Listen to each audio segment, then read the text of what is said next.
Assalamualaikum warahmatullahi wabarakatuh. Perkenalkan, kami dari kelompok 1 akan menjelaskan tentang bentuk negara dan sistem serta mekanisme pemilihan. Bentuk negara adalah batasan yang ditinjau secara sosiologi dan yuridis, di mana peninjauan secara sosiologi yaitu melihat suatu negara secara keseluruhan tanpa memperhatikan isinya. Sementara peninjauan secara yuridis yaitu melihat suatu bentuk negara secara isi dan strukturnya. Bentuk negara dibedakan berdasarkan 3 zaman, yaitu berdasarkan zaman Yunani kuno, zaman pertengahan, dan zaman modern sekarang. Yang pertama, pada zaman Yunani kuno, bentuk negara dibedakan menjadi beberapa. Menurut Aristoteles, bentuk negara pada zaman Yunani kuno dibedakan menjadi 7, yaitu monarki, tirani, aristokrasi, oligarki, plutokrasi, politea, dan demokrasi. Sementara Plato mengemukakan ada 5 macam bentuk negara yang sesuai dengan sifat tertentu dari jiwa manusia. Yang pertama itu aristokrasi, demokrasi, oligarki, demokrasi, dan tirani. Bentuk negara pada zaman pertengahan. Pada masa ini, bentuk-bentuk negara masih dalam bentuk republik dan kerajaan. Menurut Duguid, membedakan negara republik dengan kerajaan berdasarkan cara pengangkatan kepala negara. Jika kepala negara ditunjuk secara keturunan, maka disebut monarki. Jika kepala negaranya dipilih, disebut dengan republik. Sedangkan menurut Machiavelli, negara kerajaan pembentukan menurut kemauan seseorang atau orang tertentu, sedangkan negara berbentuk republik kemauan negara berdasarkan hukum dan keinginan banyak orang. Bentuk negara pada masa modern dibagi menjadi 2, yaitu bentuk negara kesatuan dan bentuk negara federasi. Indonesia adalah negara yang menganut konsep bentuk negara kesatuan. Negara kesatuan sendiri adalah negara yang merdeka, berdaulat, dan pemegang kekuasaannya adalah pemerintahan pusat. Sistem pelaksanaan dari negara kesatuan dibagi menjadi 2, yaitu sistem pelaksanaan secara sentralisasi dan desentralisasi, atau yang lebih dikenal dengan otonomi daerah.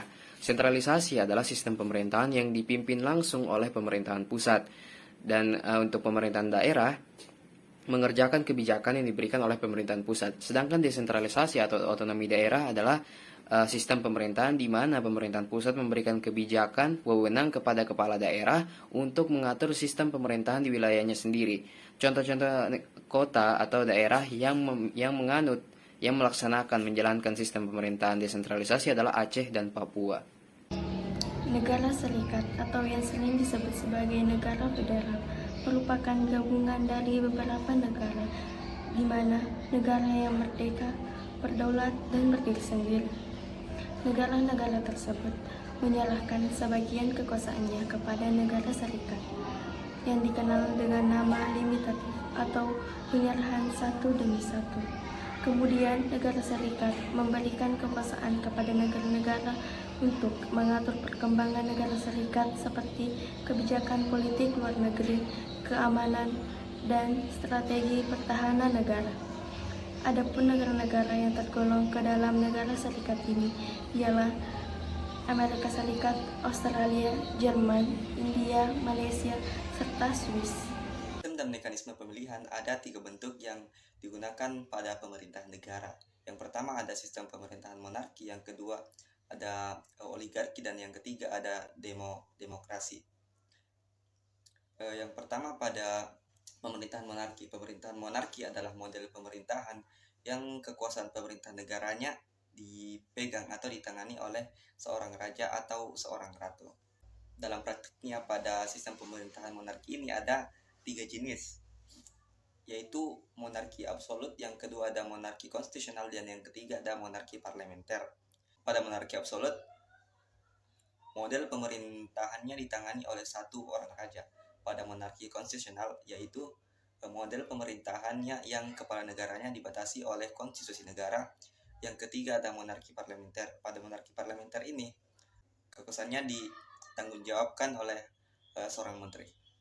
Baik, pemerintahan monarki adalah model pemerintahan yang dikepalai oleh raja atau ratu.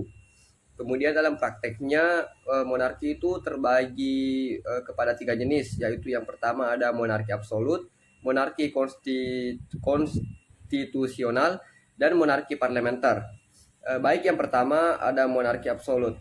Monarki absolut itu adalah model pemerintahan dengan kekuasaan tertinggi pada negaranya itu berada di tangan satu orang raja atau satu orang ratu. Termasuk dalam kategori ini adalah negara Arab Saudi, Brunei, Swaziland, Bhutan, dan lain-lain. Kemudian yang kedua ada bentuk monarki konstitusional. Monarki konstitusional ini adalah bentuk pemerintahan yang kekuasaan kepala negaranya itu Perdana Menteri. Namun pada realitanya mereka dibatasi oleh ketentuan-ketentuan konstitusi negara. Praktik monarki konstitusional ini adalah yang paling banyak digunakan oleh negara-negara seperti di negara Thailand, di Jepang, Inggris, dan lain-lain. Kemudian yang ketiga ada monarki parlementer. Monarki parlementer adalah bentuk pemerintahan yang bertanggung jawab atas kebijaksanaan pemerintahannya adalah menteri. Termasuk dalam kategori ini adalah negara Belanda, Inggris, dan juga Malaysia. Sistem pemerintahan oligarki berasal dari bahasa Yunani yaitu oligarchia, di mana kata oligio yang berarti kecil atau sedikit dan arche yang berarti memerintah. Sistem pemerintahan oligarki merupakan konsep sistem pemerintahan yang kekuasaan politiknya dipegang oleh suatu kelompok elit kecil yang berasal dari masyarakat itu sendiri.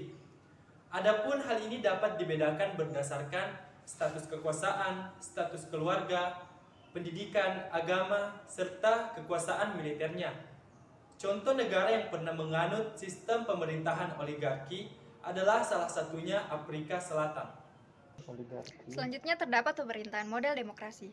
Pemerintahan model demokrasi adalah pemerintahan yang bersandarkan pada kedaulatan rakyat atau berdasarkan kekuasaannya pada pilihan atau kehendak rakyat melalui mekanisme pemilihan umum atau yang biasa disebut pemilu, yang berlangsung secara jujur, bebas, dan adil. Di Indonesia sendiri adalah contoh negara yang menganut asas demokrasi.